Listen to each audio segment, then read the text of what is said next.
Terjemah Tafsir Al-Marogi Jilid 2 halaman 15. A'udzu billahi minasy syaithanir rajim.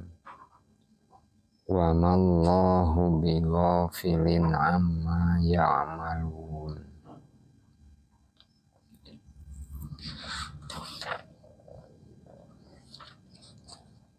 Pengertian secara umum, Allah Maha mengetahui sesuatu yang tampak maupun yang tersembunyi, dan Allah selalu mencatat apa yang terbetik di dalam hati seseorang. Allah Maha waspada dan mengawasi seluruh perbuatan hamba-hambanya. Dengan demikian, Allah akan selalu membalas semua amal perbuatan sesuai dengan baik buruknya perbuatan yang mereka lakukan. Jika berbuat buruk, maka balasannya pun buruk. Dan apabila ternyata perbuatannya itu baik, maka balasan yang akan mereka terima adalah kebaikan.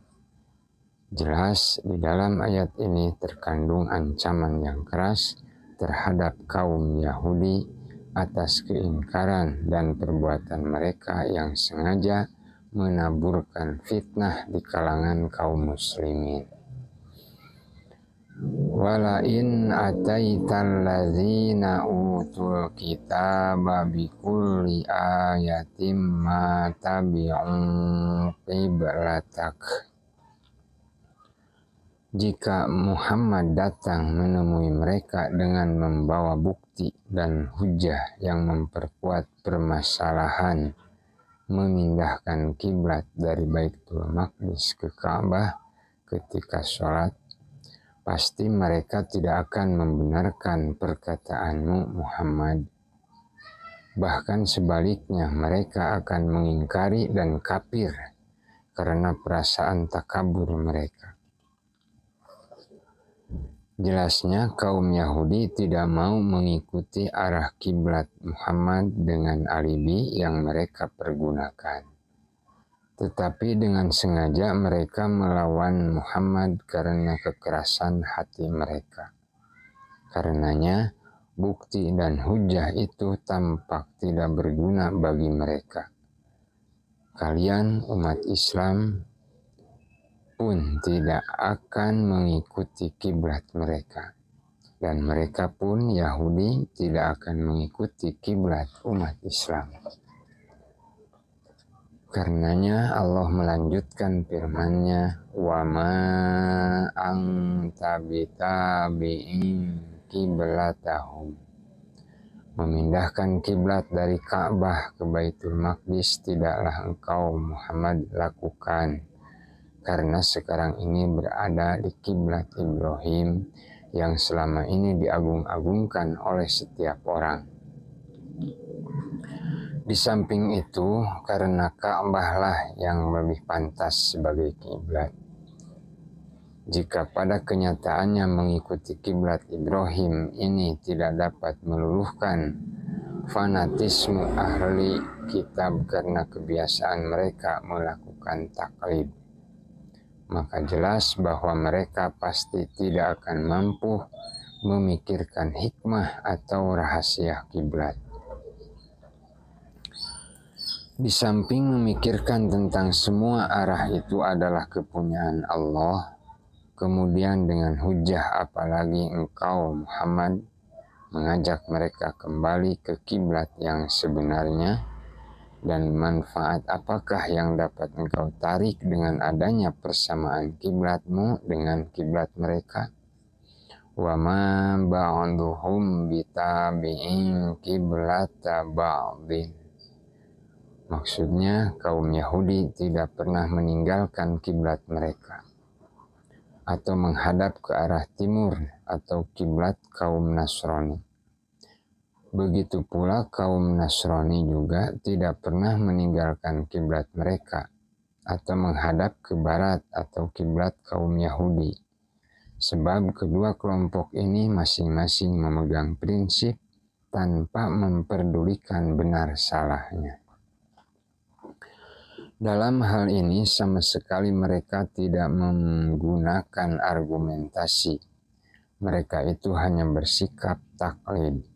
Karenanya mereka tidak pernah berupaya menyelidiki manfaat dan hikmah yang terkandung di dalam masalah ini.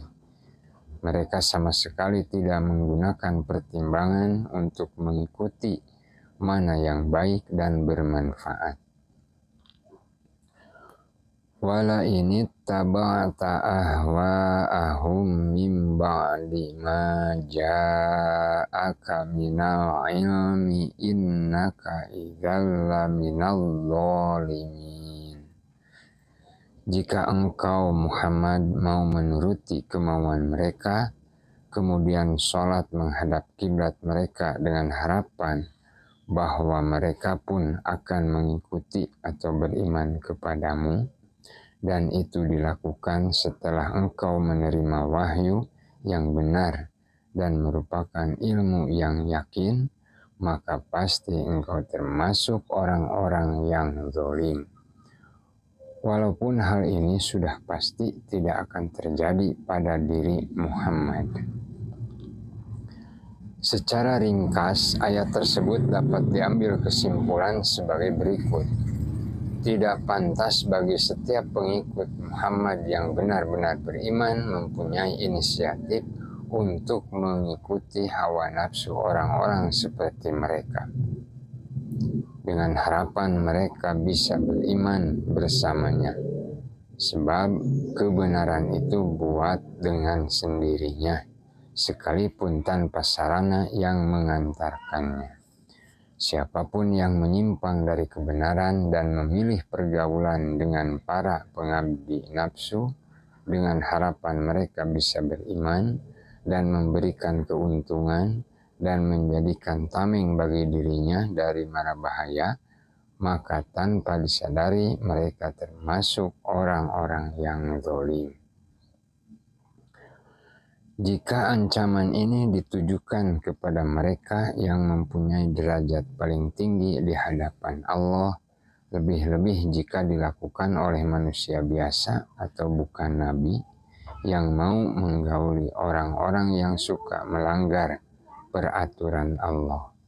Ketahuilah, wahai kaum muslimin, bahwa mengikuti kemauan hawa nafsu orang lain sekalipun mempunyai tujuan baik, tetap merupakan perbuatan zalim terhadap dirinya sendiri dan berarti menjerumuskan diri ke dalam jurang kerusakan.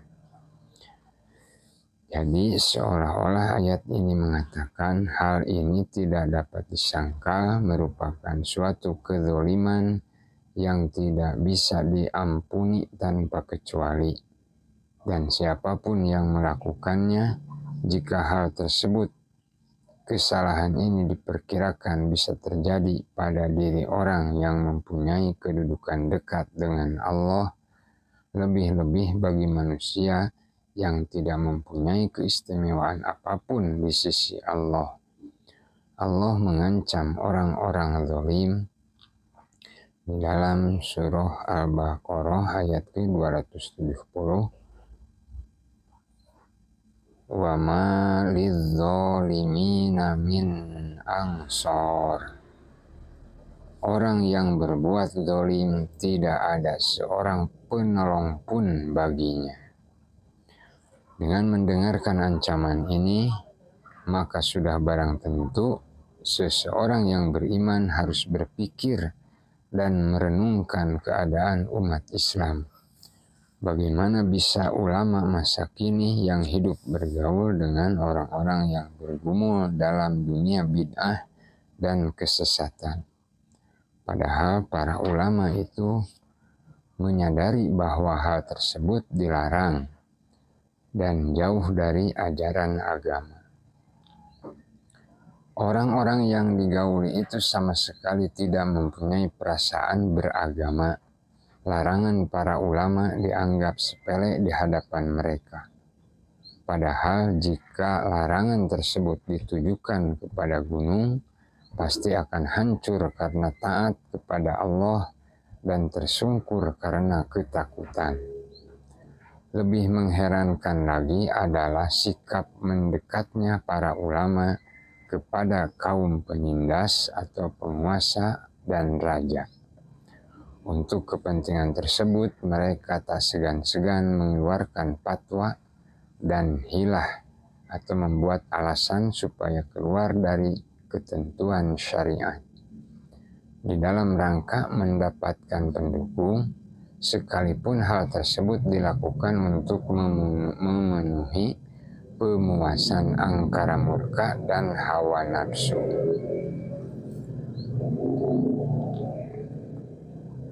Pernyataan Abdullah bin Salam kepada Umar, Muhammad adalah Nabi. Alladzina atainahumul kitaba ya'rifunahu kama ya'rifuna abna'ahum. Ayat ini mempunyai makna senada dengan ayat yang berbunyi la ya'lamuna annahul haqqu mir rabbihim, yaitu yang diberi Alkitab memang mengetahui bahwa berpaling ke Masjidil Haram itu adalah benar dari Tuhannya. Seakan-akan ayat ini menyatakan latar belakang mereka yang mengatakan bahwa Nabi Muhammad adalah Nabi yang benar bersumber dari kitab-kitab mereka sendiri yang memberitahukan bahwa mereka akan kedatangan seorang Nabi yang mempunyai sifat dan ciri seperti yang ada pada diri Muhammad, bukan pada orang lain. Mereka mengetahui masalah ini seperti halnya mereka mengetahui anak-anak mereka sendiri yang dipelihara dengan perhatian penuh, tanpa sekejap pun lepas dari pengawasan. Sampai-sampai dalam masalah ini Abdullah bin Salam, bekas pendeta Yahudi, memasuki Islam dan mengatakan, aku lebih mengetahui hakikat Muhammad melebihi anakku sendiri. Kemudian Umar bin Khattab bertanya, mengapa demikian? Abdullah bin Salam menjawab, aku tidak meragukan lagi bahwa Muhammad adalah benar-benar seorang nabi.